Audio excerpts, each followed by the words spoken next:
In this video, I'm gonna talk about how to fix Roblox error code 403 in Windows 11 and how we can fix it. So if you're having any kind of trouble with authentication fail error on the Roblox, this is what we have to do. So the first thing what you need to do is we have to go over here in the search. We need to type here for the run command and you have to just press enter.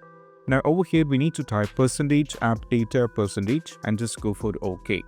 Now from here we have to go to the app data. From here we have to go to the local. From here what you need to do is we have to scroll it down all the way down and navigate to the Roblox here. So over here you can see you'll be able to find the Roblox. What you need to do is you have to find this and go for the trash icon and you have to delete it.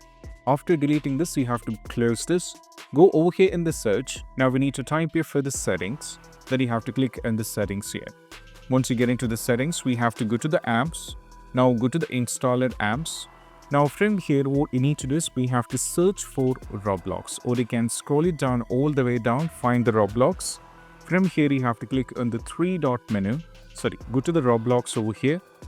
Once you find the Roblox, click on this one over here and go to uninstall option and you have to uninstall it. After uninstalling we have to go to the search. Now we need to type here for store, that's called Microsoft Store, and you have to get into this. Now from the Microsoft Store, what you need to do is we have to go over here the search and we need to type here for the Roblox. So go to the Roblox and you have to download this. So the Microsoft version of Roblox is more stable version rather than downloading from the official website. You can use this particular version of Roblox here and try installing this on a computer and you have to check with it. So these are the steps and I hope this quick video is helpful. That's it. Bye.